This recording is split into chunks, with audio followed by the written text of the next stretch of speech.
ब्रह्मगिरीला जाण्याचे मार्ग वरती आहे ब्रह्मगिरी, वरती नवनाथांच्या गुफा वगैरे आहेत आणि हे त्र्यंबकेश्वरचं वैशिष्ट्य आहे की संपूर्ण पावसाळ्यामध्ये ह्या इथं सर्व हिरवटी अशी असते आणि येणाऱ्या कुंभामध्ये पण अशाच पद्धतीचं सगळं हे वातावरण असणार आहे आणि इथं भरपूर पाऊस पडत असल्यामुळं या ठिकाणी या अखंड त्र्यंबकेश्वरमधले हा सर्वात उत्तमात उत्तम लोकांना येण्या जाण्यास आणि राहण्यास हा चांगला असा हा स्पॉट आहे।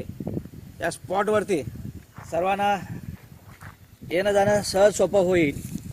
ही सरळ नंदीची ओळख ठेवता येईल। नंदी जे इथून आहे, नंदी आपल्या जवळ आहे याची खूण तुमच्या लक्षात राहू द्या, म्हणजे संपूर्ण लोकांनी येण्यासाठी ही जागा उचित राहील।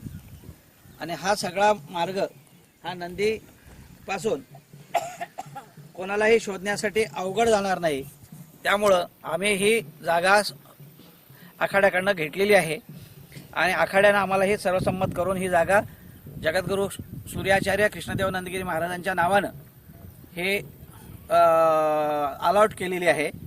तेव्हा आम्ही सर्व लोकांना असे आवाहन करतो आहे की या जागेमध्ये आम्हाला येणाऱ्या कुंभाची संपूर्ण जे वास्तू बनवायची आहे याला सर्व लोकांनी अगदी सडळ हाथाने मदद करावी। ये जगह जो है, ये जगह अखाड़े के तरफ से हमें मिली है और आप सभी को हम आह्वान करते हैं कि आने वाले महाकुंभ में आपको कुंभ में आने के समय यहाँ रहने की व्यवस्था मिलेगी। यहाँ एक सुंदर ऐसा शेड बनाना है और ये शेड में, इस शेड के अंदर आप सबको यहाँ ठहरने का संयोग मिलने वाला है। ये इसके सामने है, यहाँ नंदी का मंदिर है और यहाँ नंदी के मंदिर के पीछे छा कुशावर तीर्थ में हम लोग स्नान करने वाला है। एक कुशावर तीर्थ सामने है, इसलिए इसका महत्व बहुत अच्छा है और आप सबको इस पावन कार्य में आप ज़्यादा से ज़्यादा मदद करके, ये जो सामने त्र्यंबकेश्वर भगवान है, यहाँ से त्र्यंबकेश्वर भगवान का दर्शन होगा आपको, यहाँ से कुशावर तीर्थ का दर्शन होगा आपको, सामने ब्रह्मगिरी का दर्शन होगा। आप सबको यहाँ पर आह्वान करते हैं कि आने वाले महाकुंभ में यहाँ पर अपना एक अखाड़े का ये जगह है, यहाँ पर एक टीन का शेड बनाना है।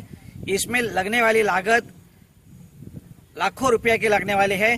आप सब लोग इस कार्य को संपूर्ण करने के लिए आप अपने सडल हाथ से इसमें मदद कीजिए। ये आपका है और ये आपको ठहरने के लिए व्यवस्था हो रही है। मेरा आशा है कि आप सब इस कार्य को संपन्न करने के लिए अपने योगदान पूर्ण करें। जय द्वारकाधीश।